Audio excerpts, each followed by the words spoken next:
नमस्ते kingdom city. दुनिया भर में जहां कहीं से भी आप हमें देख रहे हैं, आप लोगों के साथ आना अच्छा लगता है। यह आधुनिक तकनीक की खूबसूरती है। मैं यहां कुआलालंपुर में हूं और दुनिया भर में आप लोगों से बात कर रहा हूं।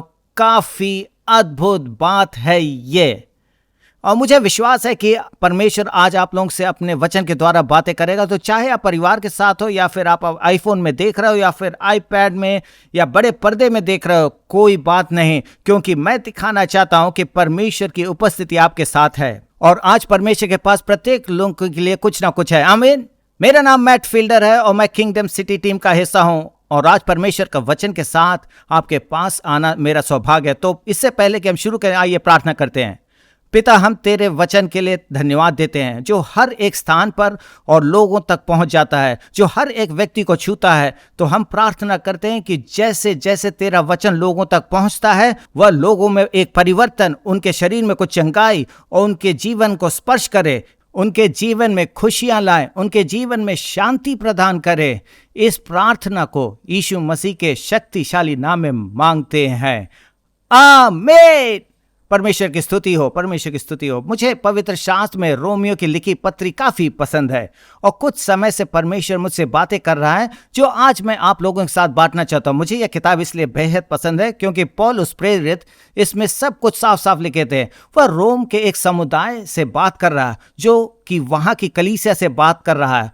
और जैसे वह बात करना शुरू करता है, वह अपने दिल की बात लिख देता है। विशेषकर वह अपने निजी हालातों के बारे में बात करता है। और इसलिए मैं चाहता हूं कि आप रोमियो की किताब उसके 7वें अध्याय में मेरे साथ चलिए। और मुझे यकीन है कि आप सब ने इस वचन को पहले से सुने हैं।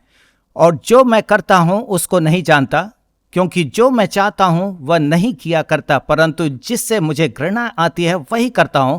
और यदि जो मैं नहीं चाहता वही करता हूं, तो मैं मान लेता हूं कि व्यवस्था भली है।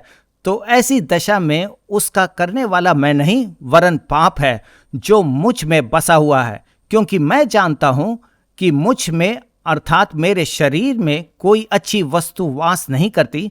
इच्छा तो मुझ में है, परंतु भले काम मुझ में बन नहीं पड़ते। क्योंकि जिस अच्छे काम की मैं इच्छा करता हूं वह तो नहीं करता, परंतु जिस बुराई की इच्छा नहीं करता वही किया करता हूं। परंतु यदि मैं वही करता हूं जिसका इच्छा नहीं करता हूं, तो उसका करने वाला मैं ना रहा, परंतु पाप जो मुझ में बसा हुआ है। कितने लोग पौलुस के इस बात से सहमत है? क्योंकि मैं अपने आप को इससे संबंधित करता हूं, क्योंकि मैं चाहता हूं वह नहीं किया करता। जैसे स्वास्थ्य खाना चाहता हूं लेकिन नहीं हो पाता। नियमित रूप से व्यायाम करना चाहता हूं फिर भी नहीं कर पाता हूं। परंतु जिससे मुझे घृणा आती है वही करता हूं। देखिए, पौलुस इन बातों से पूरी सहमत हूं, क्योंकि मेरे जीवन में यह कमी है। और जैसे मैं यह वचन पढ़ रहा था, मुझे ऐसा लगा कि परमेश्वर ने मेरे ऊपर एक थप्पड़ मारा है। जैसा जो मैं चाहता हूं मैं वही नहीं करता, परंतु जिसे मुझे घृणा आती है वही करता हूं। तो मैं क्या करूं? ऐसे परिस्थिति में मैं क्या करूं?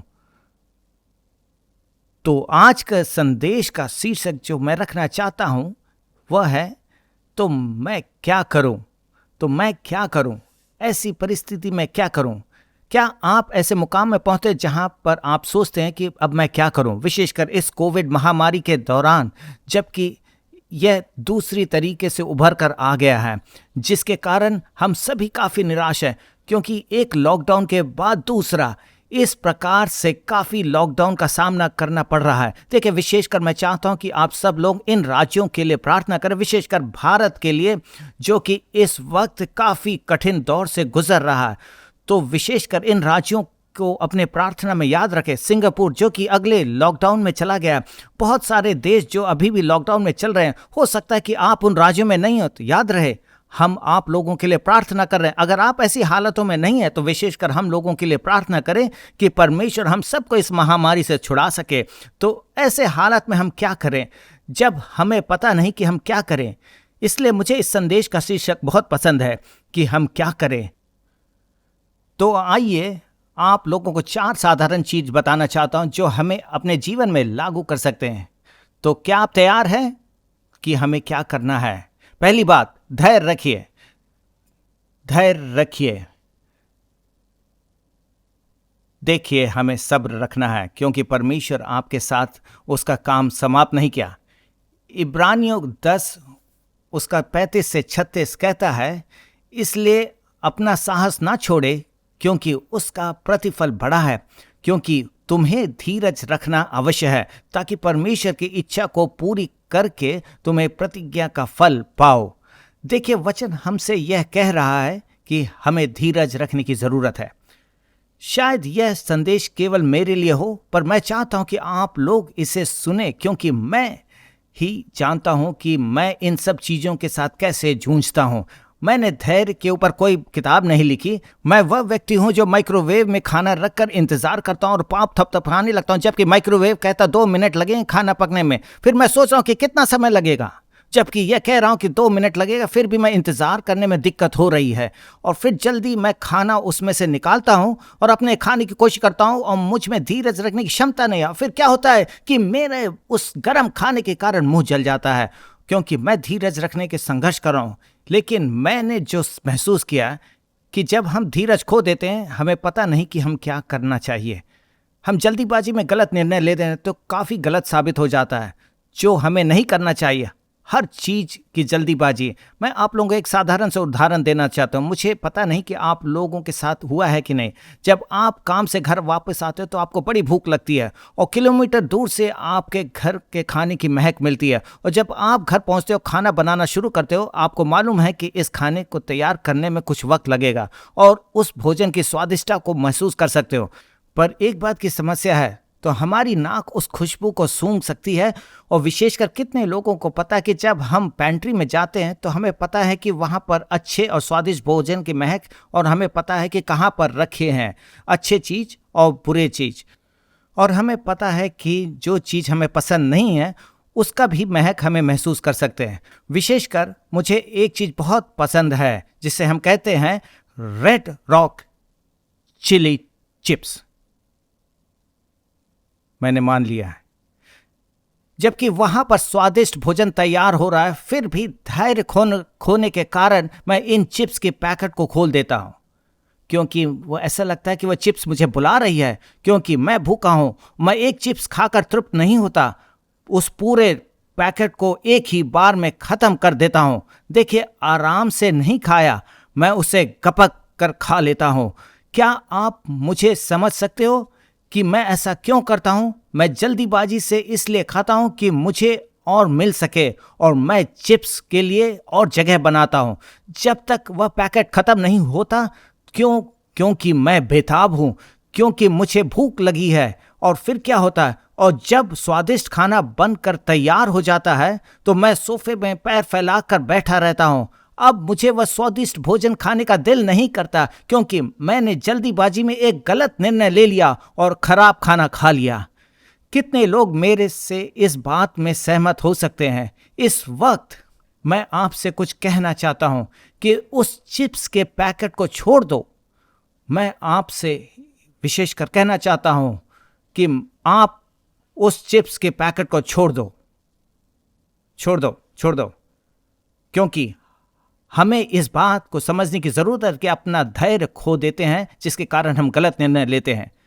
गलातियों की किताब उसके 5वें अध्याय के 22वें पद में हम देखते हैं, पर आत्मा का फल प्रेम, आनंद, शांति, धीरज और दया, भलाई, विश्वास।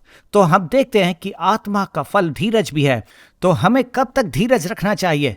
जब तक परमेश्वर हमसे कह नहीं रहे कि हाँ, अब है वह वक्त, अब सही वक्त है।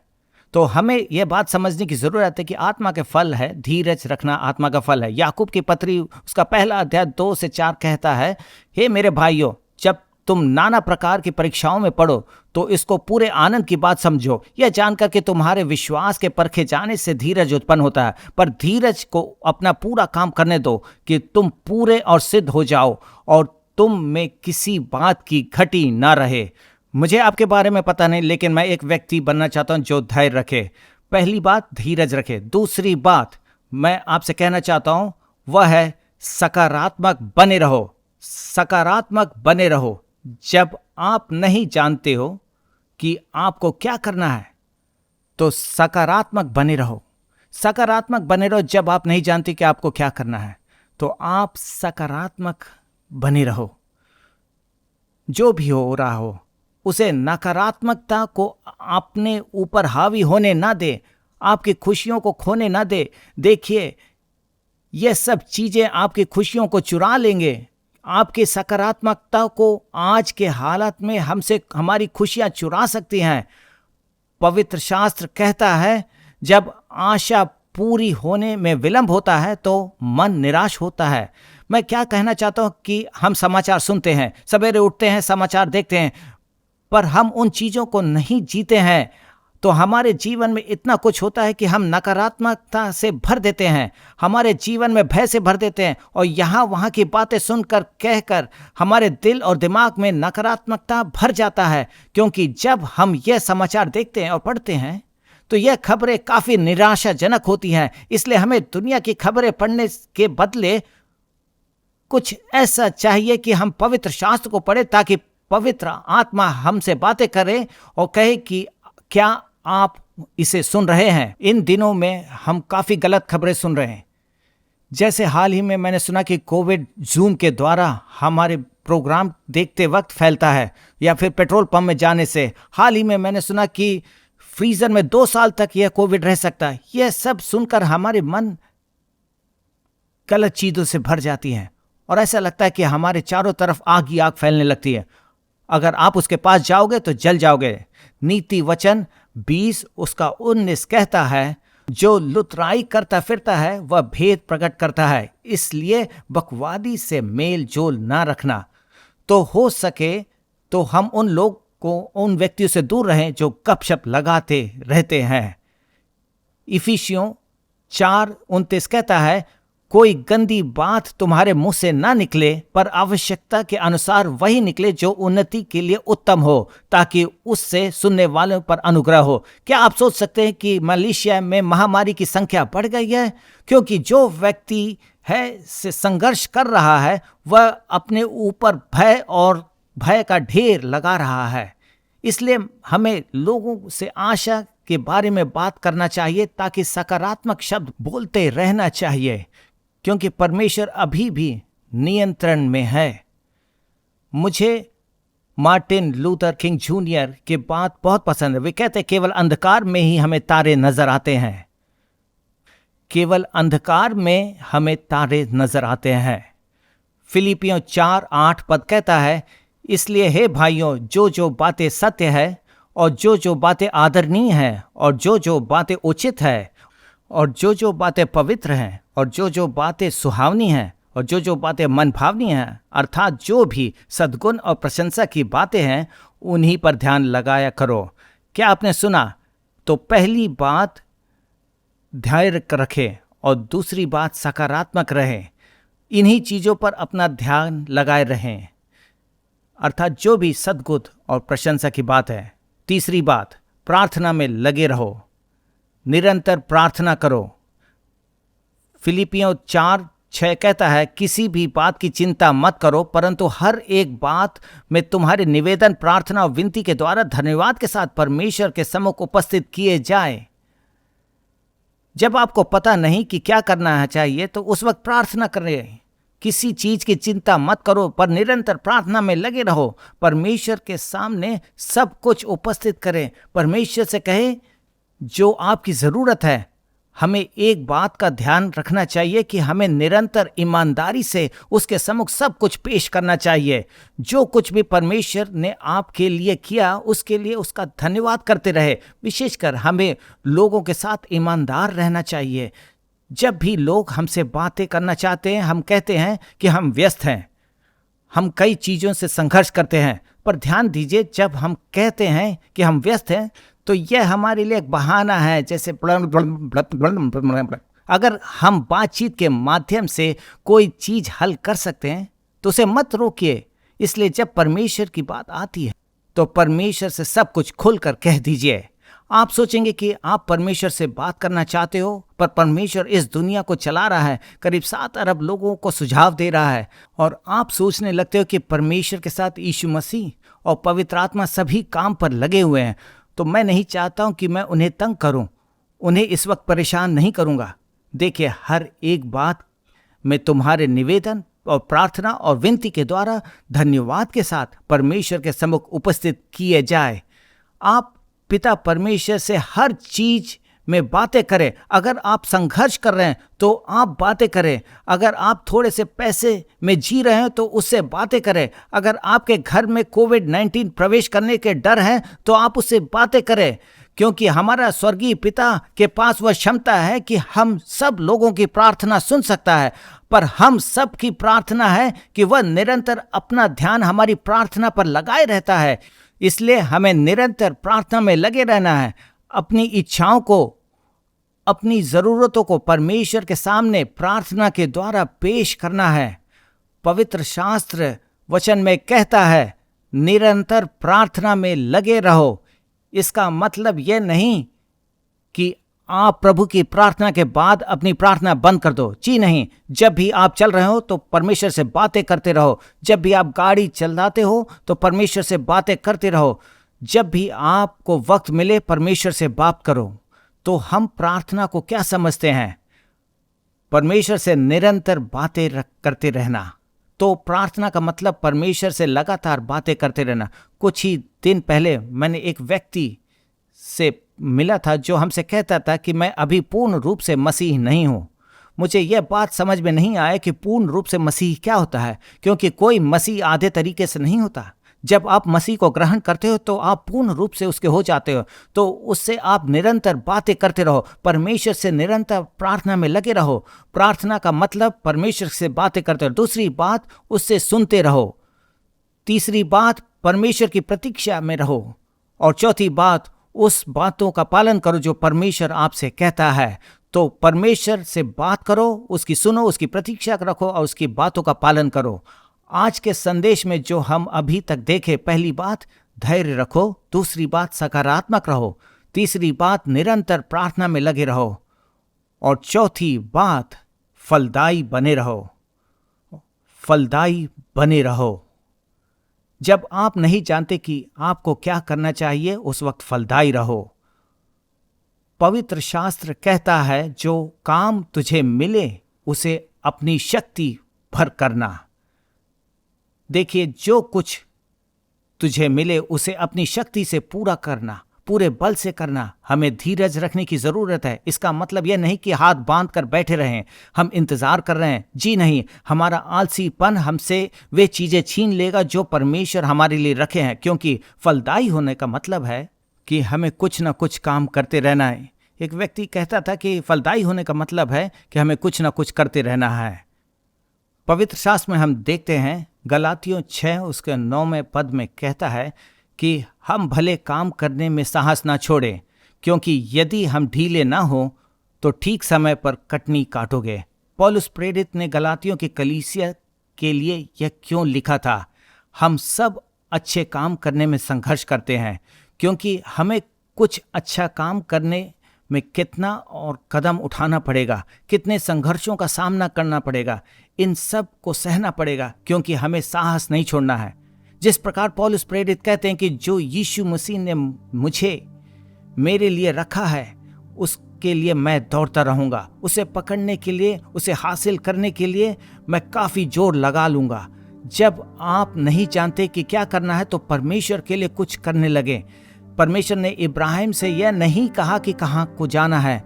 पवित्र शास्त्र में हम देखते हैं, उत्पत्ति की किताब उसके 12वां अध्याय उसके पहले पद में हम देखते हैं, यहोवा ने अब्राम से कहा, अपने देश और अपनी जन्मभूमि और अपने पिता के घर को छोड़कर उस देश में चला जा जो मैं तुझे दिखाऊंगा। परमेश्वर ने अब्राम से नहीं कहा था कि किस दशा की ओर जाओ। देखिए, हमें शुरुआत करने की जरूरत है। जो कुछ भी परमेश्वर आपसे कहता है उसकी शुरुआत करो। ऐसे कई लोग हैं जो परमेश्वर की दिशा चाहते हैं। क्या होगा अगर परमेश्वर आपको दिशा नहीं दिखाएगा?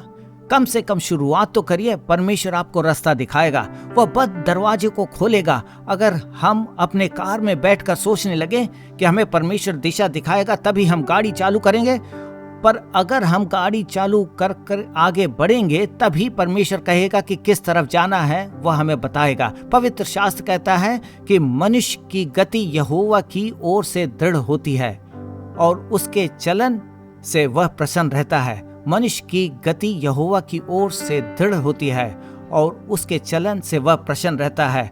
वह यह नहीं कहता है कि एक जगह में रुके रहो। तो अगर हम चलना शुरू करेंगे तो परमेश्वर हमारा मार्गदर्शन करेगा। कई लोग मुझसे कहते हैं कि मुझे क्या करना है, आप बताइए। मैं कहना चाहता हूं कि परमेश्वर के प्रति ध्यान लगाइए, उसकी बातें सुनिए, क्योंकि हमारे कलीसिया में विस्तार हो रहा है। कनेक्ट ग्रुप में शामिल होइए। अगर आपको इसके बारे में पता नहीं तो हमारे वेबसाइट में जाकर उसके बारे में पता करिए। छोटी संख्या में अपने घरों में मिले। हमारी भक्ति पूर्वक पाठ्यक्रम जो हमारे पास्टर मार्क के द्वारा पढ़ाई जाती है उसमें शामिल होने की कोशिश करें। यहाँ तक अगर आपके पास कोई अवसर है तो हमारे उन लोगों के साथ शामिल हो सकते जो निरंतर प्रार्थना में लगे रहते हैं। और देखिए परमेश्वर कितना महान काम हमारे बीच में करने वाला है। इब्रानियों उसका 10वां अध्याय उसका 39वां पद कहता है, पर हम हटने वाले नहीं कि नाश हो जाए, पर विश्वास करने वाले हैं कि प्राणों को बचाए। जी हाँ, हमें परमेश्वर के लिए पूरे मन से काम करना है। हमें पीछे नहीं हटना है। विश्वास के साथ उन आत्माओं को बचाना है जो नष्ट हो रहे हैं। कलीसिया के रूप में हम बैठे नहीं रहना। विशेषकर शैतान को हमें नष्ट करने की अनुमति नहीं देना है, चाहे हम इस महामारी के दौर से क्यों न गुजर रहे हों। परमेश्वर इन सब का अंत करने वाला है। महामारी का अंत होने वाला है, क्योंकि हमारा यीशु मसीह राजाओं का राजा, प्रभु का प्रभु हमें पीछे नहीं हटने देगा। पहली बात, हमें धैर्य रखना है। दूसरी बात, हमें सकारात्मक रहना है। और तीसरी बात, प्रार्थना पूर्वक रहना है। और चौथी बात, हमें फलदायी होना है। और देखिए परमेश्वर आपके जीवन में और हमारे जीवन में कितने महान काम करने वाला है। और जैसे हम इन चीजों को अपने व्यवहारों में लागू करते हैं, मैं आप लोगों के लिए प्रार्थना करना चाहता हूं, क्योंकि परमेश्वर महान कार्य करने वाले हैं। पिता परमेश्वर, हम तेरा धन्यवाद देते हैं। क्यों ना आप अपने परिवार के साथ हो तो अपने परिवार वालों के हाथ पकड़कर एक मन से एकजुट होकर प्रार्थना करते हैं। पिता, इस वक्त हम हर एक व्यक्ति के लिए प्रार्थना करते हैं। हम इस जगह रुकने वाले नहीं, परंतु तुम्हारे लिए आगे बढ़ने वाले हैं। जिस उद्देश्य से तूने हमें बनाया उस उद्देश्य के लिए हम आगे बढ़ने वाले हैं, क्योंकि जो तुम में है वह उससे जो संसार में है बड़ा है। जितने हथियार तेरी हानि के लिए बनाए जाएं उनमें से कोई सफल ना होगा। हम धन्यवाद देते हैं कि हम इन सब से बाहर निकल आएंगे और परमेश्वर की धार्मिकता को हम देखेंगे, क्योंकि उसका राज इस पृथ्वी पर आने वाला है और परमेश्वर की इच्छा इस पृथ्वी पर पूरी होगी जैसे स्वर्ग में है। इस छोटी सी प्रार्थना को हम यीशु मसीह के मीठे नाम में मांगते हैं। आइए उसकी प्रशंसा करें। आइए प्रशंसा